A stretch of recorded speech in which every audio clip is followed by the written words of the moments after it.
zat Al-Qur'an. Cuman bahasa saya yang paling mudah, dan ini bukan bahasa saya murni, bahasa para ulama yang paling mudah, tentang kejadian Al-Maidah ayat 51 ini, menurut sebagian ulama dalam bahasa mereka dikatakan Al-Qur'an ya, huwal furqan. Al-Qur'an itu mempunyai nama juga Al-Furqan. Al-Furqan itu alladzi farraqa bainal haqqi wal batil, yaitu kitab yang bisa membedakan antara yang hak dan yang batil. Kalau dalam kasus Ahok, yang hak itu adalah jutaan umat Islam yang bersaksi bahwasanya Ahok penista agama, sedangkan yang batil adalah yang mengikuti ritme permainannya Ahoker, orang-orangnya Ahok. Mau itu orang kafir, naudzubillah, kalau ada orang yang ber-KTP Islam, itu adalah dicatat sebagai kebatilan sesuai dengan nama Al-Qur'an wal furqan alladzi farraqa bainal haqqi wal batil, yang dapat membedakan antara yang hak dan yang batil. Saya tanya kepada bapak-bapak, kepingin membela yang hak atau membela yang batil?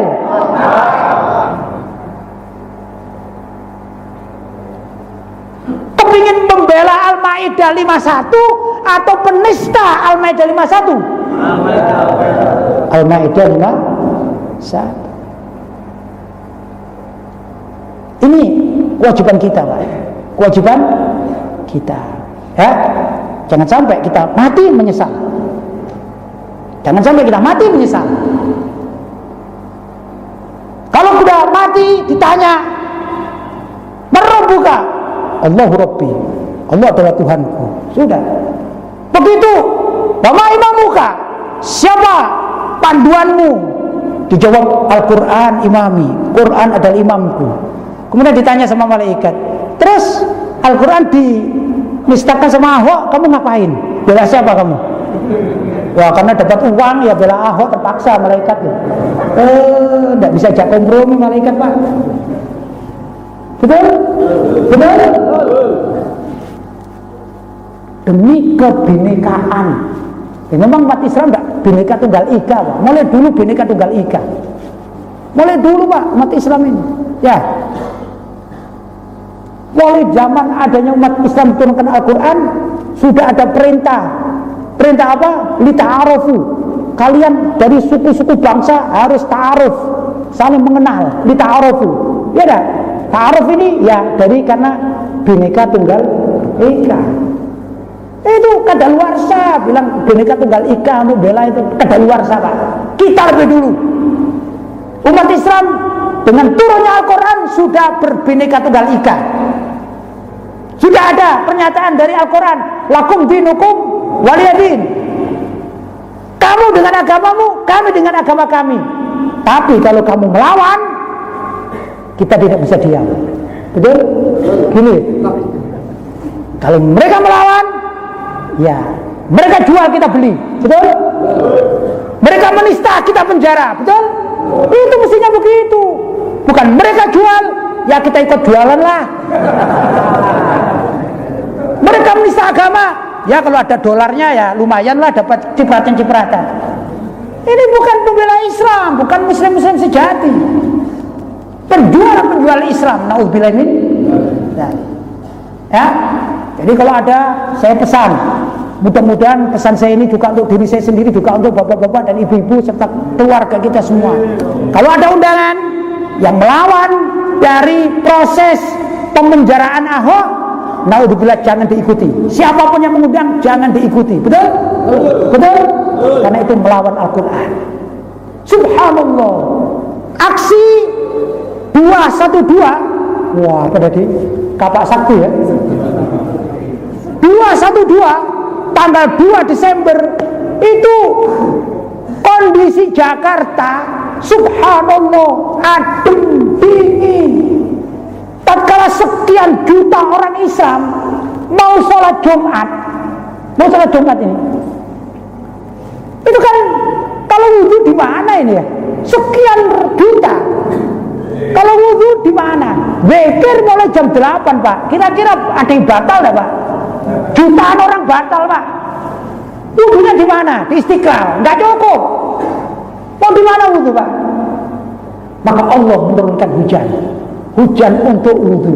Subhanallah. Subhanallah. Hujan untuk wudhu. Ya karena mau hujan jadi mulai pagi itu mendung. Rasulullah dulu kalau pergi kemana-kemana itu selalu dinaungi oleh mendung. Ya, dinaungi oleh mendung.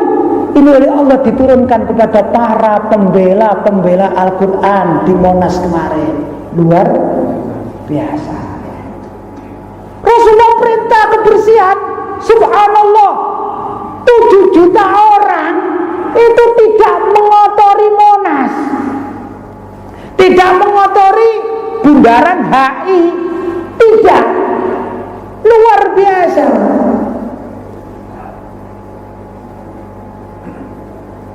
Tertib, pulang tertib. Yang katanya makar tidak terbukti, yang katanya tidak ada yang hadir, jutaan orang hadir, dan tidak boleh naik jalan kaki. Saya punya kawan, beliau bernama Habib Ali Al-Kaf. Itu rumahnya Condet. Condet dengan Monas ini jauh Pak. Ya biasa, namanya ingin ikut ya, mau naik mobil kan gitu ya, naik mobil, biasalah. Ya seperti bapak-bapak tadi yang punya rumah jauh ya naik motor, naik ini kan ya, nggak salah kan ya. Bukan karena manja itu tidak manja, wah ada motor pakai motor kan gitu ya. Bahkan seberang jalan situ kadang-kadang juga naik motor kan gitu ya. Tiba-tiba mendengar pejuang-pejuang Islam dari Ciamis yang 3 hari jalan kaki, itu Habib Ali itu bilang malu saya mau jalan kaki dari Condet ke Monas. Ya lumayan, ya, mungkin setengah hari lah. Lumayan Pak. Condet ke Monas, saya tahu Monas, saya tahu Condet ya. Lumayan ini jalan kaki. Kenapa? Saya malu kalah sama orang-orang Ciamis. Luar biasa ini panggilan Allah. Ya, manusia-manusia pilihan. Wah, kalau mendengarkan cerita saat itu, kita yang tidak hadir ini terenyuh dan rugi kita Pak. Rugi besar, rugi besar. Ada anak kecil Pak, usia 8 tahun. Anak kecil usia 8 tahun. Pas hari ke-1 jalan bermalam, besok harinya meneruskan perjalanan. Tapi sehari semalam jalan sudah. Dan hari kedua ketemu seorang ibu. Itu anak kecil usia 8 tahun dipanggil. Sini Dek, kamu kok ikut mana? Makanan sudah makan ya? Habis Bu makanannya, rotinya sudah habis. Lah uangmu mana? Uang saya juga habis. Uangnya habis, rotinya habis. Terus gantimu mana? Bajumu, baju ganti. Nggak ada Bu, cuma bawa satu sama ini, bawa satu yang saya pakai, sama baju jas hujan. Yang tipis itu yang murah ya. Tipis, bukan yang tebal yang bagus, yang murah. Setelah dipegang sama ibu itu ternyata basuhnya ini basah puluh. Anak usia 8 tahun. Jalan Pak, sehari semalam di jalan. Ini energi Al-Quran yang menarik, luar biasa ini. Bukan Al-Quran semuanya, baru Al-Ma'idah 5:1. Daya tariknya luar biasa. Ditanya ini, loh, nak, kenapa kamu kok ikut? Ini kan jauh perjalanannya. Jawabnya, gantosi bapak kulo. Gantosi bapak kulo, menggantikan kedudukan ayah. Ayahmu mana? Sudah meninggal dunia. Yatim Pak. Yatim, usia 8 tahun, pembela Al-Quran, jalan kaki, basah kuyup. Masa ini dikatakan makar? Ini dikatakan apa makar ini? Menelikung negara. Mana otaknya ini? Tidak masuk akal. Ini dikatakan merusak Bhinneka Tunggal Ika. Anak kecil, Pak. Ini pasti anaknya orang NU ini, Pak. Loh, saya bicara dengan korina, tanda-tanda. Coba di desa-desa, kalau ada undangan kenduri, undangan tahlilan, ini satu rumah tangga, bapaknya sudah wafat, tinggal ada anaknya yang laki-laki. Biasanya bagaimana? Nah, kata ibunya, wakilono bapakmu. Betul? Betul? Ini hanya milik orang NU. Berarti ini taat kepada Kiai Ma'ruf Amin.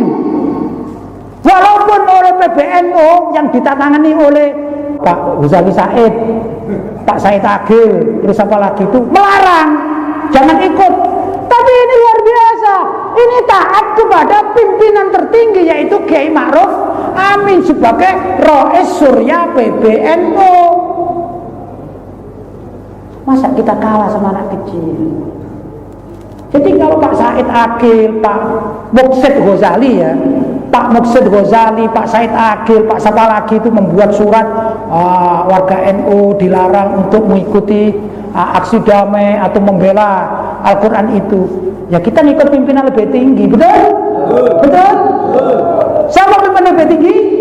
Kiai Ma'ruf Amin. Kedudukannya sebagai apa? Rois Surya NU tertinggi, jabatan tertinggi. Itu yang kita taati, termasuk anak kecil tadi yang usia 8 tahun. Pak, mukjizat Al-Quran. Kalau bukan karena mukjizat Al-Quran, untuk apa datang ke Jakarta macam itu? Betul? Betul? Subhanallah, kemarin ada berita yang sangat menggembirakan. Ada orang kaya yang cinta kepada Al-Quran. Dia mempunyai beberapa perusahaan-perusahaan dan rumah-rumah makan. Akhirnya ini orang Pak Haji ini mengatakan, aku sedekahkan atau aku hadiahkan, aku hibahkan salah satu dari rumah makanku bagi pejuang Islam pembela Al-Quran. Si anak yatim tadi itu dihibahkan, Pak. Mukjizat Al-Quran hanya karena membela satu ayat Al-Maidah 51. Allah membuka banyak hal, keajaiban-keajaiban, banyak hal. Banyak hal, Pak. Tidak selesai kalau dikupas, tidak selesai. Sama dengan sejarah Nabi, tidak selesai, Pak. Benar? Cinta tidak kita dengan Al-Quran? Cinta. Cinta tidak kita dengan para pejuang-pejuang pembela Al-Quran itu? Cinta tidak? Kita doakan mereka, ya? Kita doakan mereka, kita beri motivasi mereka, kita dukung mereka, dan pasti kita akan menolak kalau diajak membela penista Al-Quran, yaitu Ahok yang durjana. Naudzubillah min dzalik. Mudah-mudahan Allah mengabulkan doa kita. Mudah-mudahan Allah membukakan hati para penegak hukum agar segera membicarakan Ahok. Kalau tidak, mudah-mudahan malaikat Israel lah yang membicarakan Ahok di kuburan dengan segera. Allahumma amin. Bapak-bapak dan ibu-ibu yang dirahmati Allah, barangkali itu yang dapat saya sampaikan. Mudah-mudahan kita semua dijadikan orang yang ahli Al-Quran. Ahli Al-Quran adalah ahlullah wa khosotuh. Kita dijadikan orang yang benar-benar cinta kepada Al-Quran dengan membaca Al-Quran dengan sesungguhnya, mentartilkan Al-Quran dengan bacaan yang benar, dan tidak mempermainkan Al-Quran apalagi menista Al-Quran, dan juga menjadi pembela Al-Quran sejati di dunia wal akhirah. Barangkali itu yang dapat saya sampaikan. Mungkin ada kata-kata yang kurang tepat dan kurang enak didengar oleh telinga bapak-bapak dan ibu-ibu. Kiranya sudi untuk memaafkan saya. Hadza ma aqulu lakum wal afu minkum. Wassalamualaikum warahmatullahi wabarakatuh.